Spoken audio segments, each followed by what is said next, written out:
आज के इस वीडियो में कक्षा 12 के रसायन विज्ञान में आज हम लोग पढ़ेंगे महत्वपूर्ण न्यूमेरिकल। यह न्यूमेरिकल कई सालों से पेपर में पूछा जा रहा है, तो इसलिए आप सभी लोग इस न्यूमेरिकल को जो है आप सभी लोग अच्छे से तैयार कर लीजिएगा। तो न्यूमेरिकल क्या दिया गया है, तो किसी ताप पर शुद्ध बेंजीन का वाष्प दाब 0.85 बार है। तो यहाँ पर शुद्ध बेंजीन का जो है वाष्प दाब दिया गया है और शुद्ध बेंजीन का वाष्प दाब जो मान दिया गया कितना है 0.85 बार है और 0.5 ग्राम अवाष्पशील वैद्युत अपघट्य ठोस का, अब यह हो गया विलय की मात्रा और यहाँ 39 ग्राम जो है बेंजीन है, तो इसका मतलब यह विलायक के रूप में काम करेगा।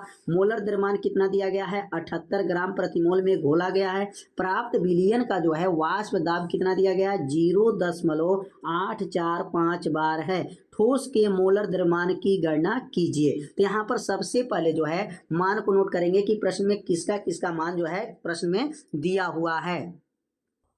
तो यहाँ पर जो मान में जो दिया गया पहला P0 इसको कहेंगे, P0 का मान कितना दिया गया है तो 0.850 बार दिया गया है, ठीक ना। यह मान जो है दिया गया कितना 0.850 बार और पहला मान नोट हो गया। और विलय है तो विलय का भार को छोटा W से दिखाते हैं और मान कितना दिया गया है तो 0.5 ग्राम दिया गया है, 0.5 ग्राम हो गया। और बड़ा W का मान मतलब विलायक का भार कितना दिया गया है 39 ग्राम दिया है, 39.0 मतलब 39 ग्राम ही पढ़ा जाता है। और यहाँ पर जो मोलर द्रव्यमान जो दिया गया है, यहाँ पर यम का मान जो दिया गया है, तो यहाँ पर यम का मान जो दिया गया है बड़ा यम लिखेंगे क्योंकि विलायक का जो दिया गया है, तो यहाँ पर यम का मान जो है 78 ग्राम प्रति मोल दिया गया है, 78 ग्राम प्रति मोल प्रश्न में दिया गया है। तो यहाँ पर टोटल जो देख सकते हैं तो 4 मान प्रश्न में दिया गया था और चारों मान को जो है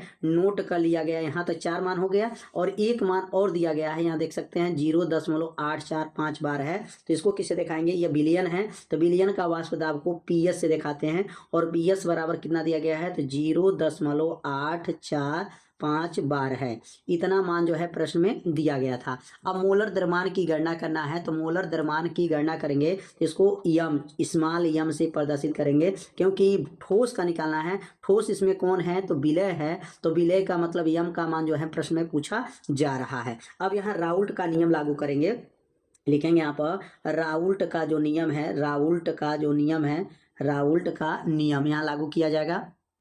तो यहाँ पे लिख लेंगे यहाँ पर राउल्ट का नियम लागू कर लेंगे। और राउल्ट का जो नियम लागू होगा, क्या नियम राउल्ट का होता है तो आप सभी लोग जानते हैं कि राउल्ट का जो नियम होता है पढ़े होंगे, P लिखेंगे P0 माइनस PS होता है बटा जो है P0 हो जाएगा यहाँ पर, या P0 पढ़ सकते हैं, बराबर होता है छोटा W बड़ा M, छोटा W बड़ा M और यहाँ पर जो है छोटा W रहेगा बड़ा M और बड़ा W छोटा M होता है। ध्यान देंगे सूत्र क्या होता है, यहाँ छोटा स्मॉल रहेगा तो यहाँ बड़ा रहेगा, यहाँ पर बड़ा रहेगा तो यहाँ पर छोटा रहेगा। ऐसे आप सूत्र को याद कर सकते हैं।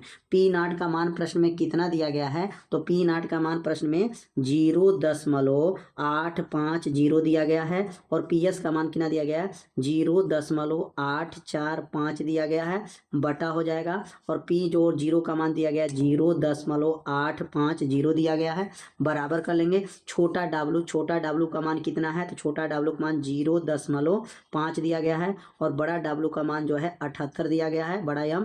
और यहाँ बड़ा W का मान कितना दिया गया है तो बड़ा W का मान 39 दिया गया है, 39 गुणे छोटा M का मान पूछ रहा है। तो मान जो है इसमें M का मान निकालना है तो इसमें मान को आराम से भर लेंगे। P0 का मान, PS का मान, P0 का मान छोटा W बड़ा M, बड़ा W छोटा M। तो अब इसमें इसको हल करेंगे तो कैसे हल करेंगे तो 850 में से 845 घटा देंगे तो 5 बचेगा तो 0.005, क्योंकि 3 स्थान पे दशमलव है तो 0.005 हो जाएगा बटा नीचे क्या हो जाएगा 0.850 हो जाएगा बराबर।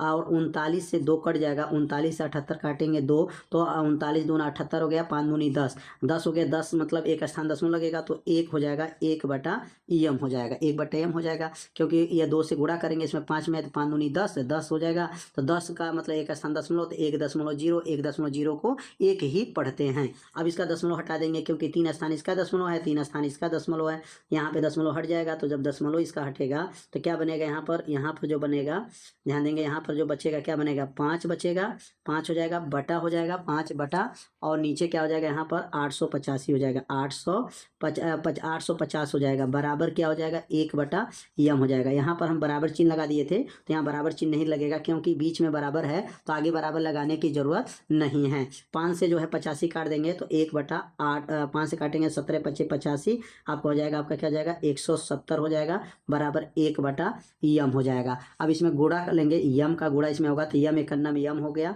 बराबर और 170 का गुणा इसमें करेंगे तो 170 हो जाएगा। तो कितना आंसर आ गया, यहाँ पर 170 ग्राम प्रति मोल हो जाएगा, 170 ग्राम प्रति मोल हो जाएगा। यही इसका क्या बन जाएगा, आंसर हो जाएगा। तो कैसे इसको हल किया गया और किस नियम पे लागू किया गया है, तो राउल्ट के नियम पर यह प्रश्न को लागू किया गया है कि इसमें यम का मान पूछा गया था, तो यम का मान क्या आ जाएगा, 170 ग्राम प्रति मोल इसमें आंसर हो जाएगा। तो उम्मीद करते हैं यह न्यूमेरिकल आप लोगों को अच्छे से समझ में आ गया होगा। तो यह वीडियो आपको कैसा लगा एक बार जरूर कमेंट कीजिएगा, वीडियो को लाइक कर दीजिएगा, और चैनल पे यदि आप पहली बार आए होंगे तो चैनल को सब्सक्राइब जरूर कर लीजिएगा। मिलते हैं अब अगले भाग में, तब तक के लिए जय हिंद, जय भारत।